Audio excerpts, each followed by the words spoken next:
আপনারা দেখছেন 24 ঘন্টা ইন্ডিয়া টিভি, সর্বদা সবার পাশে সবার মাঝে।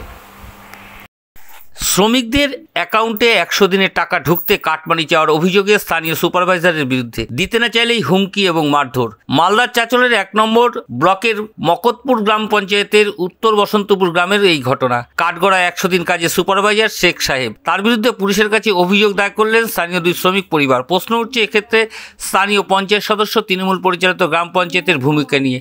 তবে কি তাদের মদতেই চলছে এই দুর্নীতি, বা বিরোধীদের গলাতে কটাক্ষের সুর? শুরু হয়েছে এই নিয়েই চাপা উত্তর। উল্লেখযোগ্য, 100 দিনের কাজের নিয়ে দুর্নীতির অভিযোগে টাকা বন্ধ রেখেছিল কেন্দ্রীয় সরকার। বারবার বঞ্চনার অভিযোগ তুলে হিসাব দেয়নি রাজ্য। ভোটের প্রাক্কালে সেই বকেয়া টাকার 50% রাজ্য সরকার মেটাচ্ছে, যার মধ্যেও দুর্নীতির ছায়া। শ্রমিকদের অ্যাকাউন্টে টাকা ঢুকতেই কাটমানি চাওয়ার অভিযোগ স্থানীয় পৌরসভার সুপারভাইজারের বিরুদ্ধে।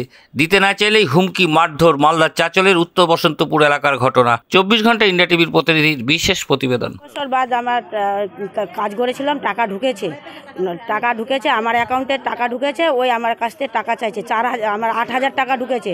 সুপারভাইজার বলছে যে টাকা না দিলে পরে বাড়িতে থাকতে দিব না, মারবো, মার্ডার করে দেবো। আমার 4টার মধ্যে যেন টাকা দিতে চাই, না দিলে পরে বাড়ির অবস্থা খারাপ হয়ে যাবে। আমি টাকা দিয়েছি, আমার জব কার্ডের আছে, আমি মেহনত করেছি, গরিব মানুষ, আমি টাকা পেয়েছি। তাহলে আমার কত অত্যাচার করেছে আমাকে বাড়িতে। সাহেব আলী। কে টাকা দিয়েছে এটা আপনাকে? আমাকে মমতা ব্যানার্জি। টাকা চাইছে কে? সাহেব। কেন চাইছে? ওই সুপারভাইজার ওর টাকা বলছে আমার টাকা আমাকে উঠাই দিতে হবে, না হলে পরে তোদের বাড়িতে থাকা যাবে না, তোদের মার্ডার করে দিব। আমার স্বামীর পর অত্যাচার, আমার ছেলের পর অত্যাচার, যেখানে সেখানে রাস্তাঘাটে ধরে মারছে। কালকে কি হয়েছিল? কালকে বলছে যে 4টার সময় যদি টাকা না দেয় তো তোর লাশ গিরে যাবে। আমার অভিযোগ যে টাকাটা সবসময় চাইতে আসছে, মারধর করছে, গালাগালি করছে। হ্যাঁ, টাকা না দিলে আবার ঠ্যাং ভেঙে দিবে আমার। হ্যাঁ, আচ্ছা, কি ওই টাকা চাইছে ও সুপারভাইজার, ও টাকা ঢুকাইছে বলে নিজে বলে। আমার অ্যাকাউন্টে টাকা ঢুকাবে ও কেন? টাকাটা তো ঢুকেছে রাজ্য সরকার। তো ও কেন টাকা চাইছে যে আমার টাকা তোমাকে দিতে হবে, টাকা না দিলে ঠ্যাং ভেঙে দিব। হ্যাঁ, মানে তোমার পর অত্যাচার করব, হুমকি দিচ্ছে।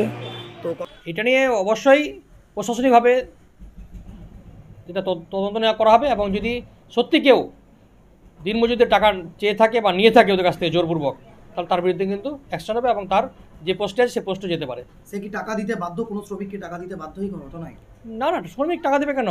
ওর 100 দিনের কাজের মজুরি কাজ করেছে বলে টাকা পেয়েছে, কাউকে টাকা দেওয়ার কোনো ব্যাপার নয়। এবং জেলা প্রশাসন থেকে আমাদের বারবার অফিসিয়াল লেভেলে বলা হয়েছে, জিপি লেভেলে বলা হয়েছে যে এই সব অভিযোগ যারা যুক্ত হবে তাদের বিরুদ্ধে কিন্তু আইনত তাদের ব্যবস্থা নেওয়া হবে। দেখেন, আমার কাছে যেটুকু ইনফরমেশান আছে, খবর আছে, যত এনার্জিসে ইন্ডিয়ান এনার্জিসে কাজ হচ্ছে সবটাতে দুর্নীতি হয়েছে। যে সুপারভাইজার যাকে অ্যাকাউন্টে টাকা ঢুকানো হয়েছে, দেখা যাবে সে ওর নিজের কোনো ব্যক্তিকেই ঢুকিয়েছে, তার কমিশন খাওয়ার জন্য টাকাটা ঢুকিয়েছে। এবার তার কাছ থেকে কমিশন পাচ্ছে না, তাই নিয়ে ওদের গণ্ডগোল। এবার কমিশনটা যদি পেয়ে যায় তো গণ্ডগোল নাই। কেন মমতা ব্যানার্জির যত এনার্জিসে কাজ হয়েছে সব দেখবেন সুপারভাইজাররা নিজের লোকদেরকে, পরিবারের লোকদেরকে বা আত্মীয় স্বজনকে পাইয়ে দিয়েছে। এবার সেখান থেকে ভাগের হিসাব হয়েছে, যে ভাগগুলোর হিসাব না পাওয়ার জন্য ওদের মধ্যে গণ্ডগোল লেগেছে, আর কোনো বিষয় না। বিষয় হচ্ছে এটা। এখন আজ এ পর্যন্ত। সঙ্গে রাখুন 24 ঘন্টা ইন্ডিয়া টিভি। দেখতে থাকুন সব জেলার সব খবর সবার আগে 24 ঘন্টা ইন্ডিয়া টিভির পর্দায়। নমস্কার।